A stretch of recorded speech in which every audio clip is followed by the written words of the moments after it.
Hi everyone, Erik and Oscar here, recording from our central headquarters here in the city of Medellin.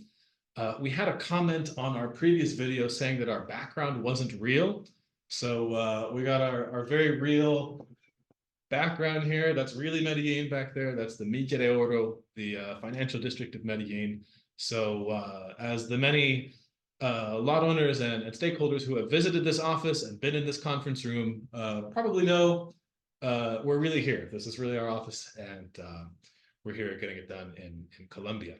And today what we wanted to talk about is something a little more macroeconomic and something maybe a little more general, which is a question that I think has been on a lot of people's minds entering this year, 2024, and it's that will there be a recession in 2024? Kind of a big topic, but we're going to be giving our 2 cents here today. You know, we're not advisors, but there are a lot of people out there who want to know what we think about this. And so we're going to attempt to answer that question today. And it's sort of a question that's very tied into sentiment and very tied into definitions. You know, people have variable definitions about what a recession even is.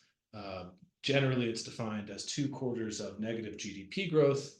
And a lot of people want to know sort of what the systemic risks are and what the factors that play into that are. And the big one is inflation. We've been talking about inflation for a long time. Everyone knows that it's going on. You know, it hit a 40-year high last year. And the big question that's on people's minds now, I think, is will the Fed be able to get inflation down to the target rate, which is 2%, according to their latest indicators?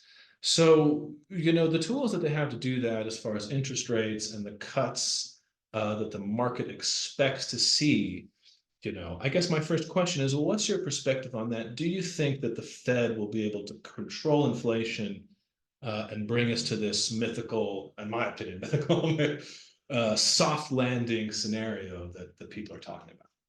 That's a curveball there. I mean, I probably don't have enough data to support any of my, uh, conceptions on the matter, but I can share my 2 cents on what I'm thinking about it. I think you can call it a soft landing. I mean, from where we're coming from and how ugly it could have gotten, you can definitely call it a soft landing, but I wouldn't call it an automatic soft landing. And probably I've mentioned this in previous episodes of some of the conversations that I've had with bankers and, people that may have some better information than I would, from regulatory matters and some more macroeconomic matters as well. That it was always a forecasted 24 to 36 month kind of process, right? Where I think a lot of us that we're probably not as in tune with it than other people that have more data than us.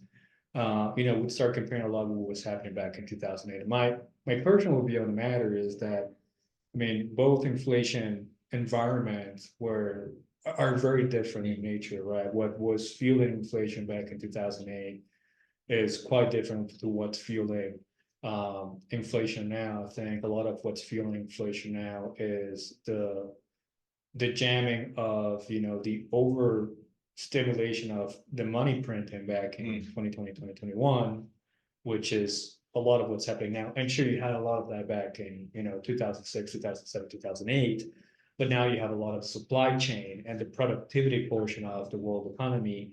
And I think a lot of macroeconomic changes on where the goods to the end consumers receiving their product from, a lot of production, moving away from China, that's going to take a while. So that's one part of that.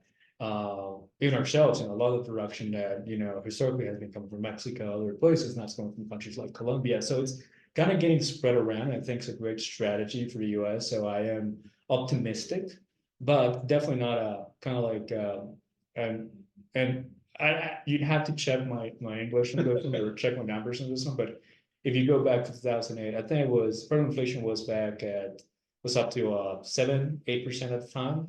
Yeah, I think that's right, actually. I have the numbers in front of me here. Okay. And it looks like it did. Yeah, it went up to 5, just scraping 6%, in certain months in 2008, and then it bottomed out, like you said, in 2009. Right. So it's interesting. I think that some people are concerned about this strange phenomenon that we've seen over the last couple of years, and really starting in 2020, when there was this total disconnect between the value of equities in the market and the actual production and performance of the economy. We are now sitting at near historic highs in the stock market. But if you look at performance and earnings and the yield curve, which has been negative Sure. for like a year and change, it doesn't seem like that growth is there. And so, my question would be, how is that even possible? First of all, I guess a lot of it just has to do with sentiment and sort of perception. And where is that going to lead people?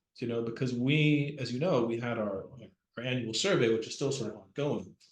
And we saw some interesting results. People are trending towards a risk tolerance that is moderate to low, to moderately low to low, and they're very concerned with the sort of structural integrity of the market, and they're definitely prioritizing international diversification, which ranked very, very highly among the sort of priorities of our network entering 2024. So Sure.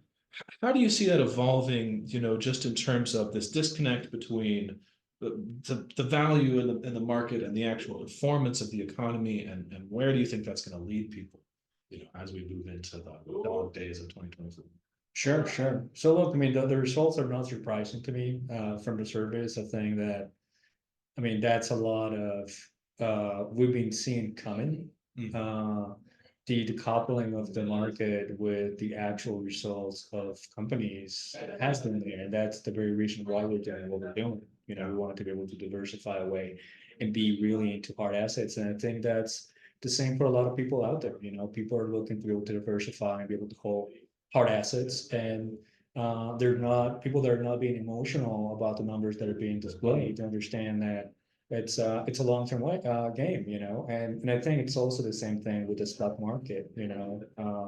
Unfortunately, I think there's been a lot of short-sightedness in some sense, and that's created a lot of damage for people that have thought that this is kind of like stock flipping or house flipping or whatever flipping you want to call it, right?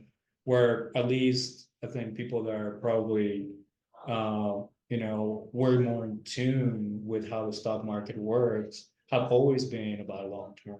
You see people that, at least in our network that we talk to, that have 10-year, 20-year, long strategies, and they understand it's a long-term game. And I think as long as you see it that way, yeah, sure. I mean, those results will land at a, conservative nature of investment.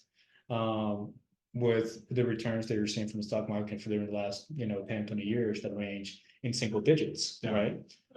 Not this big speculative, wave of, okay, I'm gonna be able to buy low and be able to sell high.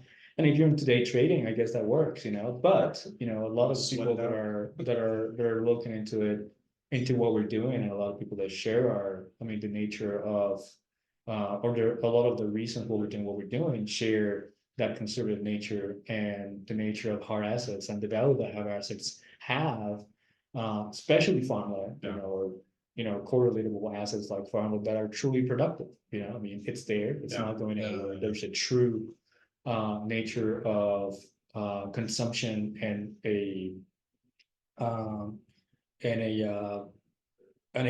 need from the market for that product. So that works out well, I think, and I think people are looking for that. I think farmland aligns very well with other type of hard assets that can provide that as a good way to hedge against that kind of speculation and inflation going forward. Sure.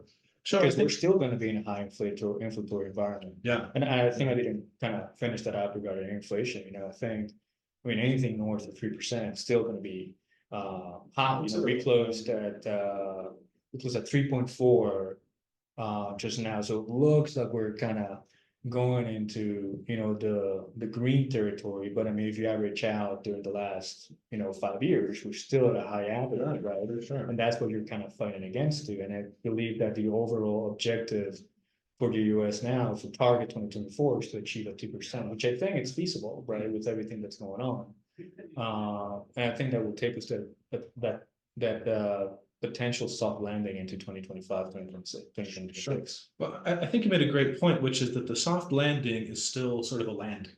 Sure. You know what I mean? And we're still going to have considerable inflation and probably much higher interest rates than, have defined the previous era where you have the easy money, quote unquote, near zero interest rates. Especially because, I mean, the inflation that we're looking, in my purview, it's not the real inflation. If you really looked and average, I mean, if you were to do your own math as you're closing your books as a company or, as an individual, as a householder, I mean, look at your actual inflation year over year.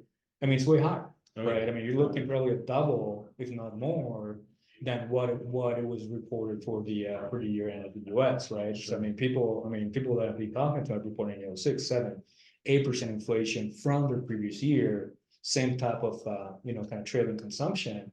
So, and at a macro level, you'll find a lot of experts that will agree, that inflation is higher than what it's actually being reported. So it's kind of the overall. I mean, and me included, everybody included, we want this to be over. We want to be able to get back to, an average inflation that's feasible. But I think that's, in real numbers, where we're going to be entering 2025 and 2026. Yeah, well, I agree. I mean, there's definitely a lagging effect in terms of inflation. And it's sort of a stagflation scenario where you're going to have higher interest rates, you're going to have a lower flow of lending, slower growth. But you're also going to have this sort of persistent inflation. And not to toot my own horn, but we called this a long time ago. We said this was going to happen, even as the pandemic was still unfolding and all of the stimulus started to come out.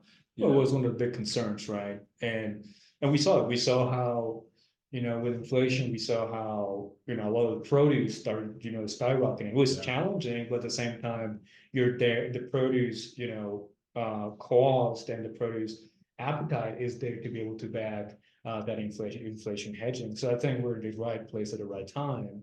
Yeah. And coming out of it, we're in a really good place as an overall network to really ride the rewards from all the hard work that we've done. Yeah. Well, I definitely think that no matter what happens, if there is a contraction, whether you want to call it a recession or not, if there is a contraction, that value is going to go towards the productive sectors of the economy, as it always has. And I think that the move that we're going to see, whether it's at that scale or not, is out of this speculation and into production, and then there's the diversification aspect, the international aspect. But I do think that it positions us well and that we've done a good job of anticipating the conditions that are now starting to materialize and adapting to them. So the last thing I want to ask is about bonds, sort of the other underlying fundamental sector of the economy. The 10-year Treasury rate is reaching 5% now, but we saw some real instability towards the end of last year in government debt, and even earlier in the year when you had the Silicon Valley collapse and they bought a bunch of old Treasury securities that got devalued by rising interest rates. How do you see that playing out? Because, if a bond is yielding 5%, what's the play there, if there's instability in that sector?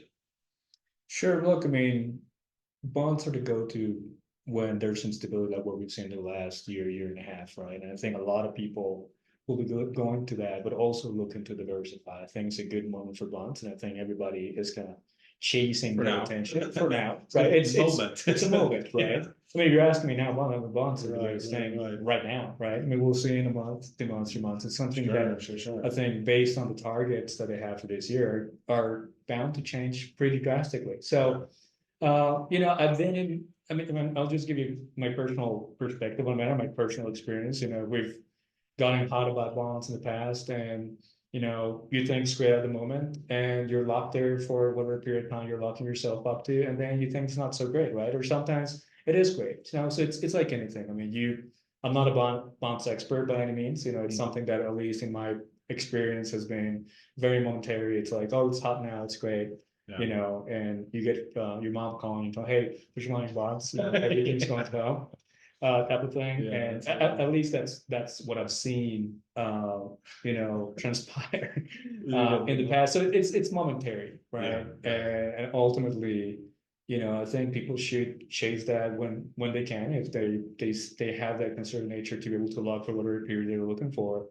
I think that might be a good play. Sure. And I've done it, and it works, but ultimately, it's not the hard asset that I'm looking for, right? I Yeah. want something that truly gains appreciation, and I'm not going to have it with a bond, Sure. right? I mean, I need the cash flow, but I also want to be able to have the appreciation. And my own experience in real estate, when I've had, bad moves, I've had great moves, but when you have great moves in real estate, I mean, the rewards that you reap out of the appreciation are awesome, Yeah. and I've never been like a real estate flipper. I've always been, from corporate and from our own, family, and personal experience, always been, holding periods of, 5+ years. I've never done anything less than that.